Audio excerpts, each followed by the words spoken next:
Consider it high irony. The same day the feds bust what they call illegal pot grows in the metro area, the city of Denver says marijuana-related crime is down. That claim just needs a bit more context. A break in the 30-plus year murder case means a step toward closure for a sister who survived. If you can't hear this broadcast, your ears might be ringing from the new G-line horns that have been wailing all night. Advice on how to cope with that from someone with more than 2 years of experience from bleeding ears along the A-line. The doors are closing. And a much more soothing sound coming soon to a different train at the airport. Hold on, please. We're approaching the station for all the news you need. Next. If you are a regular viewer of this program, you know we don't cover every crime story, but there are some that just stay with you. Some stories that become part of a community's shared history. That is what the Bennett family murders did to our area. 4 people beaten by a man wielding a hammer. A mother, father, and 7-year-old girl all died. The sole survivor was just 3 in 1984. Vanessa Bennett has endured surgery after surgery, a lifetime of pain, both physical and mental. And while some can forget and move on, she sees it, feels it every single day. Now that there's finally a break in the case, she wants to tell her story and show the world the impact this horrific crime has had on her. Is it overstating it to say that you live with the ramifications of that day in January 1984 Yes. every single day of your life? Yes, it does. Like, I remember a lot of my life, I was angry because why did I have to be the only one that lived? Why did my parents die? They were great people. And then I turned out being a junkie. 9 Wants to Know investigator Kevin Vaughn was the first to report this week. Investigators are ready to charge a Nevada prison inmate with the Bennett murders and other attacks from that time in 1984. He's on his way back from Arizona, where he sat down with Vanessa today, so she has so much to say. We'll hear more from her tonight on 9 News at 10 o'clock. Well, they walked in wearing white jumpsuits and walked out with marijuana. They piled the plants and growing equipment out front. The scene in Thornton played out dozens of times today. The DEA worked with local and state authorities to serve federal warrants. It's part of a multi-million-dollar black market marijuana operation. District Attorney George Brockler says the black market for pot in Colorado has never been bigger. Colorado is a label for marijuana that gets value in the United States. It's like Nike, almost like just smoke it. And so $1,000 a pound is about what marijuana might go for here in the state of Colorado. But if you can get that pound out to the East Coast, it is worth somewhere between $4,000 and $6,000. Brockler, a Republican running for Colorado Attorney General, does not have jurisdiction in Thornton, but he says his office was involved in state warrants executed elsewhere. Kind of ironic with the raid in the news today that we are seeing a headline flashing around Denver today that marijuana-related crime is down. It's an attention-grabbing headline from a City of Denver report on the marijuana industry released today, but it needs some context. The decline is in marijuana-related crimes, related being the key word here. Think burglary, larceny, theft, assault, murder, robbery, criminal mischief, and theft from a motor vehicle, with marijuana playing some kind of role in that, meaning marijuana isn't the major infraction. The city says 196 marijuana-related crimes were reported in 2017. Compare that to 267 in 2016. There was also a dip in some marijuana crimes like public consumption, use in parks, and marijuana business license violations. But a lot of marijuana crimes were actually up last year. The city saw more arrests year over year for unlawful extraction of marijuana concentrate or hash oil, unlawful distribution of marijuana, unlawful cultivation of marijuana, and a slight increase in unlawful possession of weed. Gee whiz. It's maybe the kindest thing that people living along the G-line can say right now. A lot have told us the horns are keeping them up all night, something the folks along the A-line know all too well. The seasoned neighbors along the A-line passed along some advice for their friends out west through our Marshall Zellinger.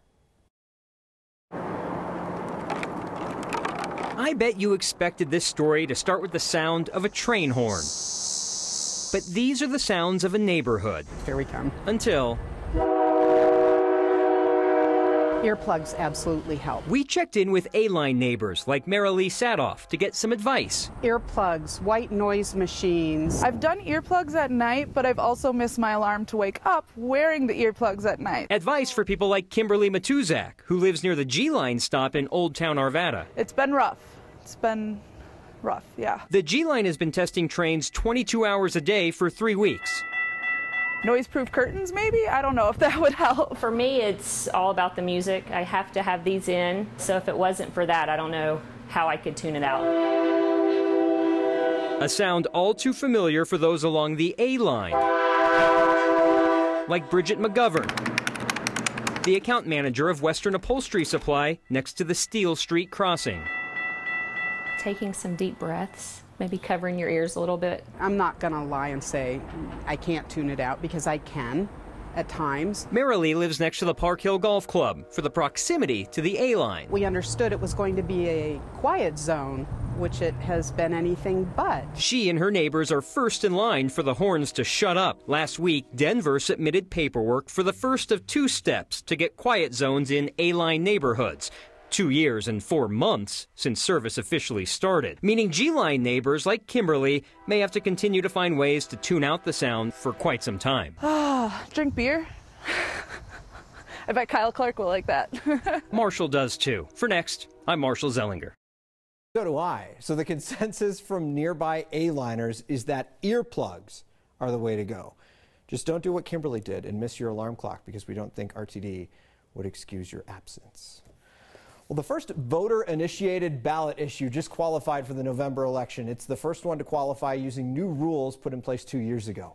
Voters will be asked to raise money for education by increasing the income tax for people who earn more than $150,000 a year. So here's a breakdown provided by the state.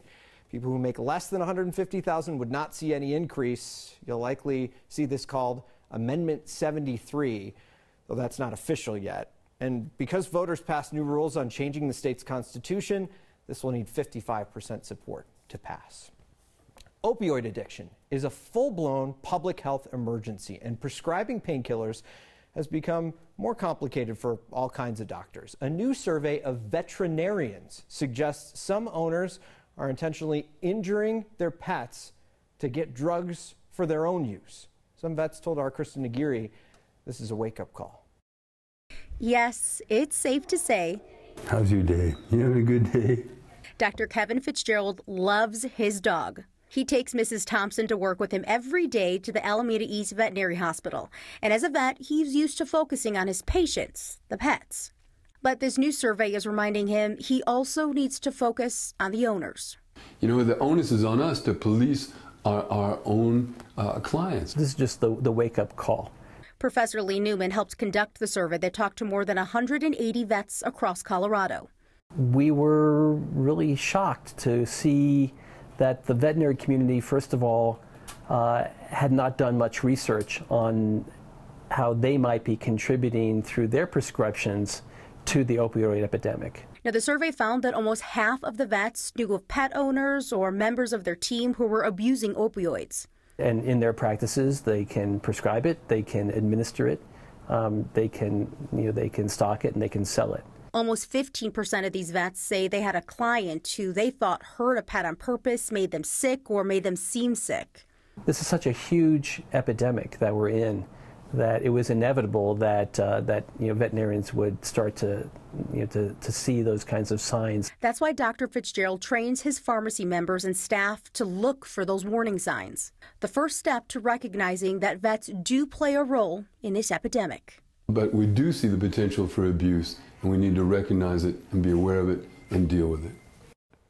Now, Lee says he's confident that this problem is bigger across the country, and he's hoping to conduct a national survey soon. But right now, he says vets need to get educated, so his team's developed an online course to teach them what to look out for. We've got a link to that on our website. So this is really something that a lot of these doctors have never seen before necessarily in 35 years. Yeah, so my doctor that I spoke to, he's worked at the same vet for more than 30 years. He's never actually seen an owner come in and, you know, break their dog's leg or something for the drugs. But he has seen other warning signs where they continue to call and ask for a drug, but they never bring the pet in. And he says those are the signs that vets need to be looking out for so that they can, you know, put their hand in stopping this epidemic from spreading. Get it over with. All right, Yep. Kristen, thank you so much. Well, we warned you about this on Monday. We'll warn you again. The Broncos have moved to a mobile-only ticketing system, starting with this weekend's preseason game against the Vikings. The team has been using mobile ticketing for a few years, but this is the first year they are not offering print-at-home options for tickets. In fact, if you've been sold a paper ticket for this season, you've probably been scammed. Most fans will have to access their tickets through the Broncos 365 app. And if you don't have a smartphone, the Broncos can help you with that before the game or outside the stadium on game day. We understand not everyone's got a smartphone.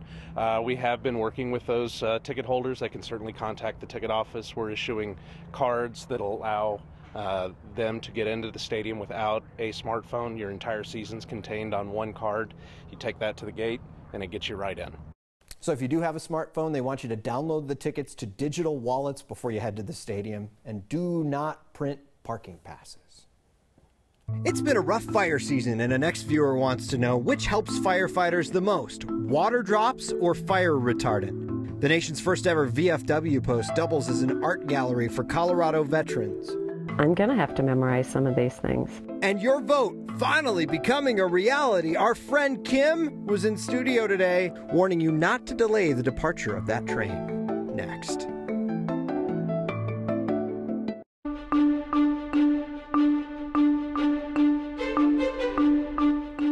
Denver, for Collins Greeley, we all saw a break from severe weather today. Sunshine and some haze, which, by the way, will be with us as we head into tomorrow. Showers and thunderstorms were across our central and southern mountains, where we still have some very slow-moving storms that are sitting just outside of Buena Vista. In fact, we now have a small stream flood advisory that's in effect for these areas outside of Buena Vista till 9 o'clock tonight. Already an inch of rain has fallen from those storms. More possible. Tomorrow will be very similar, with showers and storms popping up in our mountains. We're dry here in Denver. As you're headed out to the bus stop, we're going to be at 64 degrees, mostly sunny skies, 86 by recess, and 88 as you are headed home. We will have poor visibility, and there is an ozone action day in place for tomorrow. But that dry weather, it's going to continue at least through the weekend. Steve, highs are going to be back in the upper 80s and low 90s. All right, thanks, Becky. Our next question comes from a viewer named Ed. Ed asks, with thousands of men and women fighting wildfires, which helps them the most, water drops or fire retardant? So Eric Hurst with South Metro Fire Rescue says water and retardant serve completely different purposes and are equally valuable tools. So water is typically used to put out flames and stop forward movement of a fire. Retardant is dropped ahead of the fire along the flanks and near homes and communities before the fire arrives to kind of act as a barrier. Water is more available for helicopters and super scoopers so they can make faster round-trip journeys to fill up. Retardant is expensive and only available at tanker bases, which makes for a bit of a slower turnaround. Want to correct something I said before the break. You still have to print your parking pass if you're going to a Broncos game. So the tickets are only on the smartphone. The parking pass you do have to print out. In keeping with the character of their neighborhood, the nation's first ever Veterans of the Foreign Wars post on Santa Fe Drive serves as a venue for art. And many of the pieces hanging on the walls are from local veterans. Photojournalist Corky Scholl spoke with the head of their art program, which is part business, part therapy. I know the healing power of art. Art is unique. It not only helps heal, but it brings communities together. The VFW was founded here in Denver in 1899, and this is Post 1. And this building is in the heart of the art district on Santa Fe. This is my work. My name is Jim Stevens. I'm the director of the Veterans Arts Council at VFW Post number 1. If you come into VFW Post 1, you will probably be surprised to find that we do not have an open bar. Instead, we have an art gallery. 80% of the art in our gallery is done by veterans. This is one of our veteran artists, and you can see the quality of the painting. Art and art therapy has been used for years to help with overcoming problems associated with PTSD. Right now, as many as 22 veterans a day commit suicide. Our gallery and the art program here has helped several of those veterans change their thinking and realize that there is more out there. There is something for them. They need an outlet for their work, and this art gallery provides that.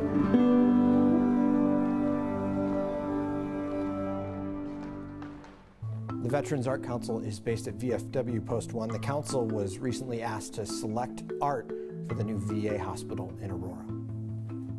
When looking for a place to park at the grocery store, rarely do fellow drivers get out before pulling forward. You sounded so perfect, and now I'm such a nervous wreck. We go into the recording booth with Kim, who had to follow one of the most legendary voices ever to grace the DIA train. And we'll do a little proofreading of a sign outside Boyd Lake State Park next. Boy, you were getting a kick out of a new segment we have here where your chance to tell another Coloradan you've crossed the line. This is a new one. It appears the driver didn't even bother to use a parking space.